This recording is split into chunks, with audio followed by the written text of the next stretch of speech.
大家好，我是丽姐，欢迎大家来听相亲故事，感谢大家的订阅。今天要和大家聊的是一个关于跨海婚恋的故事，题目是结婚不给彩礼，在我们那是羞耻。26岁大陆女与台湾男友的家庭大战，最后是谁向谁妥协？这个故事啊，真是发人深省，也让我们看到了两岸婚恋观念的巨大差异。我先给大家介绍一下故事的主人公吧。女主角小芳，江西姑娘，26岁，在上海某外企工作，能力很强，年薪也有20几万。而男主角阿明，台湾高雄人，29岁，是台湾一家科技公司的工程师，在上海分公司工作，两人就是在公司联谊活动中认识的。两个人交往了1年多，感情稳定，打算步入婚姻殿堂。但是理想很丰满，现实很骨感啊。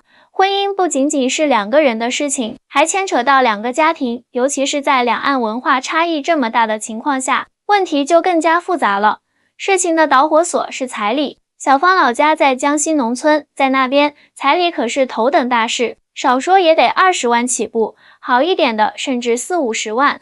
小芳虽然在大城市工作多年，思想比较开放，但在婚嫁大事上，家里的传统观念还是根深蒂固的。有一天，两人聊到结婚的事情，小芳就提到了彩礼的问题。阿明，我们谈了这么久，是不是该考虑正式一点的事情了？阿明听出了他的暗示，笑着回答，我也正有此意，不如我们下个月去看看戒指。小芳有点犹豫，不是这个问题，我是说，你知道大陆这边结婚，男方一般都会给女方家里一笔彩礼。阿明听到这里，一脸疑惑，彩礼，那是什么东西？小芳解释，就是结婚前男方给女方家里的一笔钱，表示对女方的重视和尊重。在我们那边，这可是传统，没有彩礼的婚姻会被人看不起的。阿明听完有点惊讶，在台湾我们没有这样的习俗啊，我们结婚主要是办喜宴、买戒指、蜜月旅行这些，男方家里会给红包，女方也会准备嫁妆，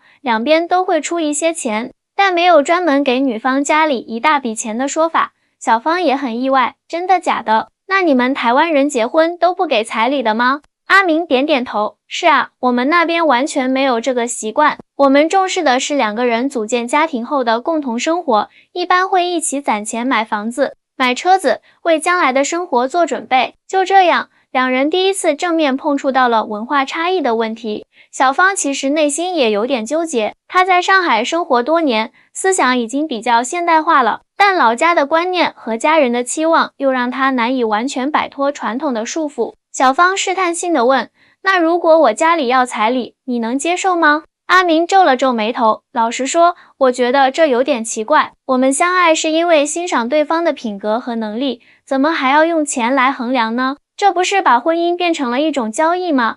小芳有点急了，不是这样的，彩礼在我们那边是一种传统，表示男方对这段婚姻的重视和对女方的尊重。如果没有彩礼，村里人会说闲话，觉得我嫁不出去才会不要彩礼，这关系到我和我家人的面子问题。阿明叹了口气，我理解传统的重要性，但是这种传统是不是有点过时了？现在不是都提倡男女平等吗？而且你自己工作能力这么强，难道还需要用彩礼来证明自己的价值吗？小芳被说的有些语塞，但还是据理力争，这不是证明我的价值，而是尊重我们的传统文化啊。在我们那边，不给彩礼就等于不尊重女方家庭，这是一种羞耻。两人的第一次彩礼之争就这样不欢而散。回到家后，小芳冷静下来想了想，觉得自己可能有点太过激动了。她决定和家里人商量一下，看看能不能在这个问题上有所让步。她给妈妈打了电话，一开口就忍不住抱怨，妈，台湾那边结婚居然不给彩礼。阿明说他们那边没有这个习惯。电话那头的母亲立刻就炸了，什么？不给彩礼？那怎么行？我们村里谁家姑娘结婚不收彩礼啊？最近李家闺女嫁人，人家可是收了48万的彩礼，风风光光的。你要是不收彩礼，让我和你爸以后怎么在村里抬头做人？小芳试图讲道理，妈，现在不同了，台湾那边真的没有这个习惯，而且我和阿明都工作稳定，收入也不错，用不着彩礼也能过得很好。母亲却不依不饶，什么现在不同了？这是祖宗留下来的规矩。再说了，不是钱的问题，是面子问题。你是我们家的独生女，要是嫁人连彩礼都没有，村里人会怎么说我们？会说我们家姑娘没人要，倒贴着嫁人呢。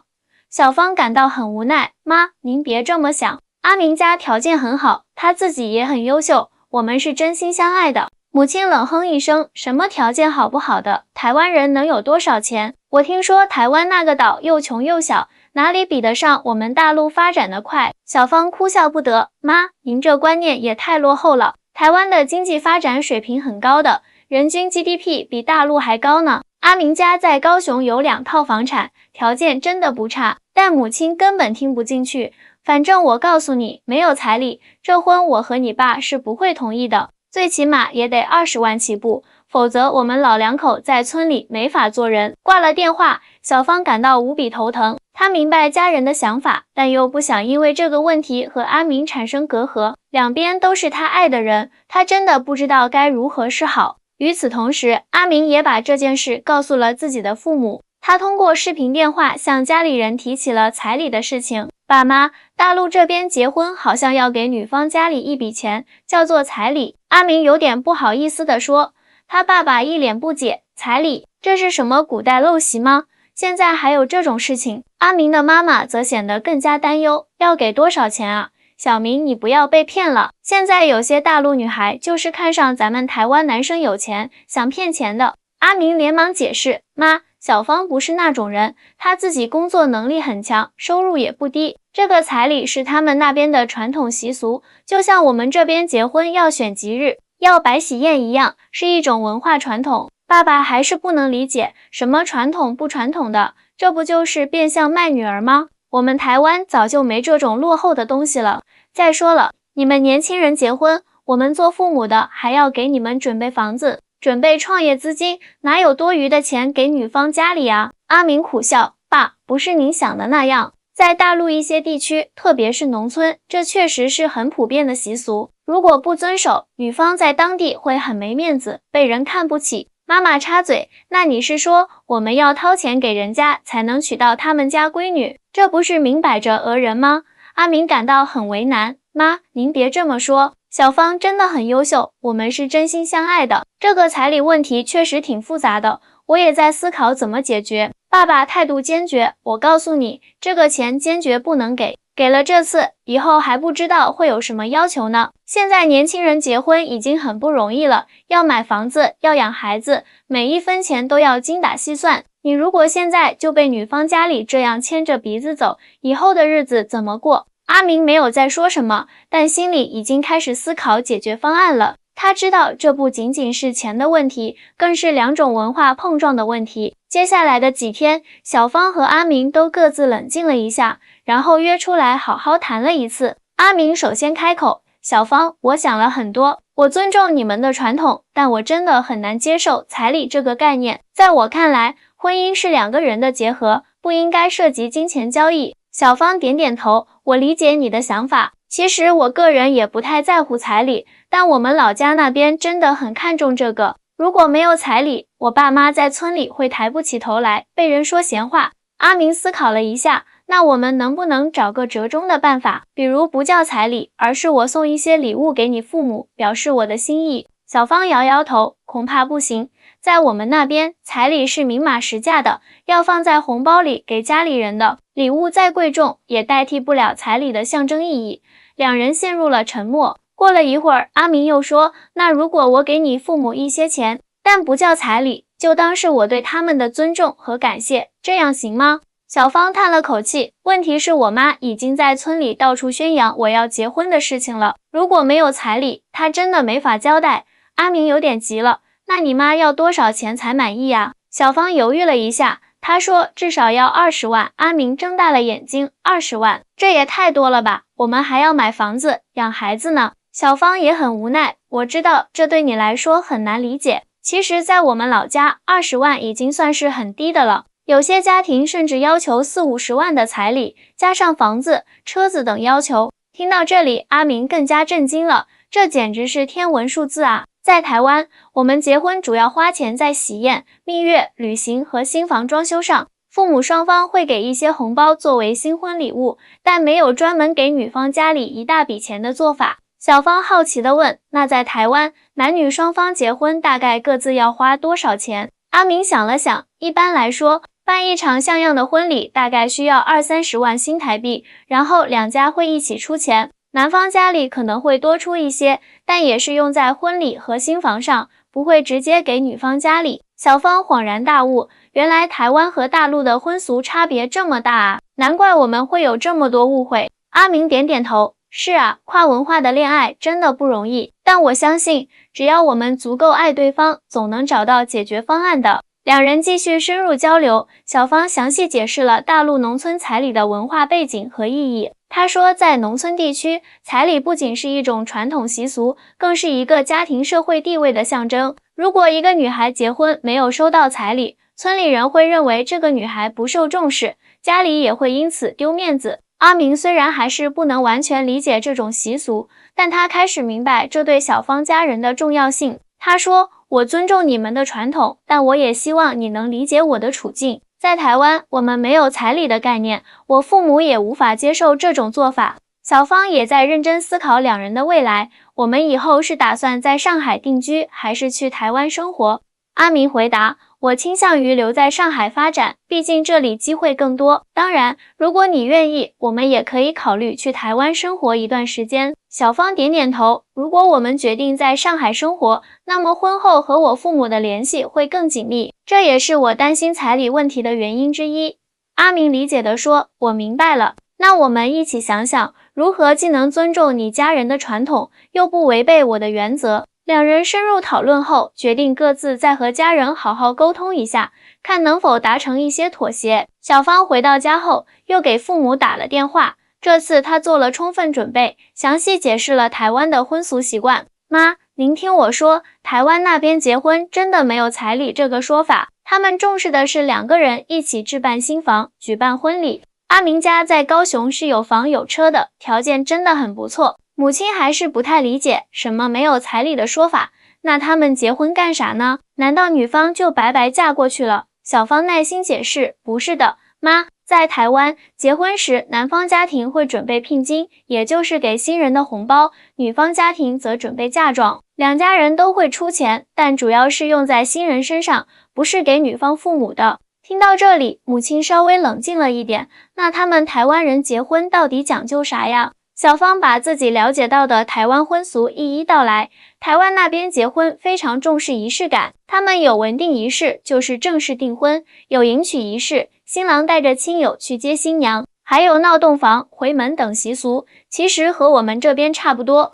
他们很注重婚礼的排场和喜宴的规格，但没有直接给女方父母一笔钱的做法。母亲似乎有些动摇，那他们台湾家里条件真的好吗？我听说台湾那个小岛很穷的，比不上我们大陆发展的快。小芳哭笑不得，妈，您这观念真的要更新了。台湾的经济发展水平很高，人均收入比大陆还高呢。阿明家在高雄有2套房产，他爸爸是中学校长，妈妈是医院护士长，家庭条件相当不错。母亲半信半疑，真的假的？那他们为啥不愿意给彩礼呢？是不是舍不得钱？小芳解释，不是舍不得，而是他们那边真的没有这个习俗，就像我们这边没有过火的习俗一样，台湾那边有过火仪式，新娘要跨过火盆驱邪避灾，每个地方的风俗不同，我们要相互理解啊。经过长时间的沟通，小芳的母亲终于有所松动，那你说我们该怎么办？总不能让你没彩礼就嫁过去吧？村里人会怎么看我们？小芳想了想，妈，我有个折中的办法，我们可以不叫它彩礼，而是改成见面礼或者感谢礼。阿明可以给您和爸爸一些心意，不一定非要是大笔现金，可以是一些贵重礼物，或者请您二老出国旅游之类的。这样既照顾了台湾那边的习惯，又不至于让您在村里太没面子。母亲沉思了一会儿，这个嘛，如果他真的很有诚意，确实可以考虑。不过礼物得有意义，价值也不能太低。小芳松了一口气，谢谢妈理解，我会和阿明好好商量的。与此同时，阿明也在和自己的父母进行艰难的沟通。爸妈，我和小芳谈了很多，彩礼在他们那边确实是很重要的传统，关系到一个家庭的面子问题。阿明认真地解释道，父亲还是很不理解，什么面子不面子的，这不就是变相买卖吗？现代社会了，还讲这些？阿明耐心地说，爸，不是这样的。这就像我们台湾结婚要举办喜宴，要送大家喜饼一样，是一种文化传统。在小芳家乡，如果女儿结婚没有彩礼，全村人都会议论纷纷，说女方家庭没有地位，女儿嫁不出去才不要彩礼。母亲插嘴，那他家到底要多少钱呀？你可别被人家骗了。阿明叹了口气，他们最初提的是20万人民币，但现在小芳已经在和家里沟通，看能不能有所让步。父亲震惊地说，20万，这可不是小数目啊。你知道我和你妈当年结婚的时候，全部花费加起来才多少钱吗？阿明理解父母的担忧，爸，我知道这在我们看来很难接受，但是在大陆一些地区，特别是乡村，这确实是普遍现象。而且现在小芳愿意退一步，不一定非要现金彩礼，可以是一些有意义的礼物，或者安排他父母旅游之类的。母亲听到这里，态度略有缓和，那他们现在具体想要什么呢？阿明说，小芳说他会继续和家里沟通，争取达成一个大家都能接受的方案。他本人其实并不太在意这些，主要是考虑到家里人的感受。父亲思考了一会儿，阿明，你真的很喜欢这个女孩子吗？阿明坚定地点头，是的，爸，小芳真的很优秀，我们很合得来。这次的文化差异只是我们要共同面对的挑战之一，我相信我们能够克服。看到儿子如此认真，父亲的态度也软化了。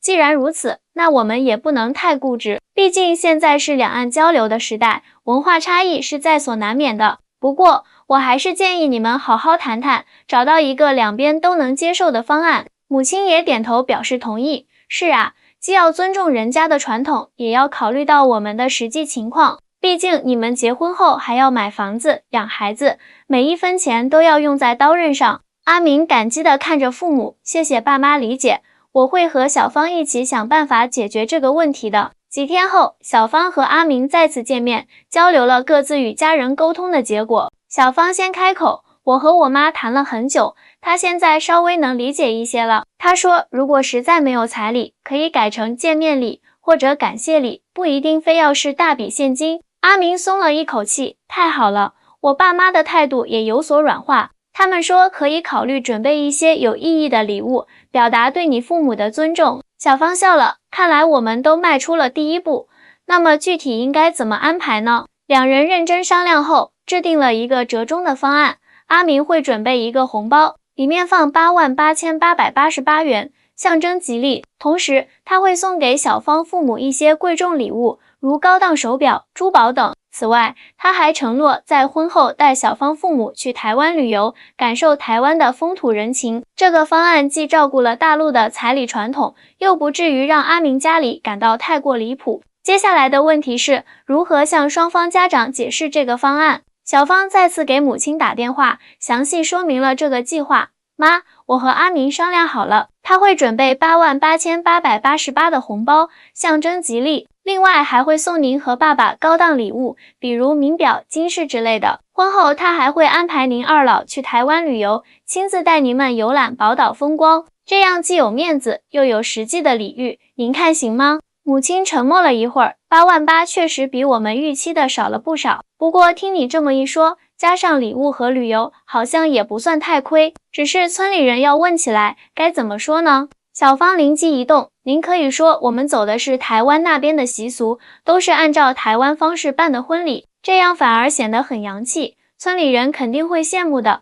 母亲被说动了，这倒是个好主意，可以显得我们家与众不同，有国际视野。而且台湾现在在我们这儿确实很有面子，大家都觉得台湾很时尚。就这样，小芳那边算是基本解决了问题。而阿明这边，父母虽然还是觉得88000的红包有点多，但考虑到这已经比最初的20万少了1半多，也就勉强接受了。儿子，这次就按你说的办吧。不过你可得提醒那姑娘，以后结婚了要好好过日子，不能老是在金钱上纠缠不清。阿明的父亲严肃地说。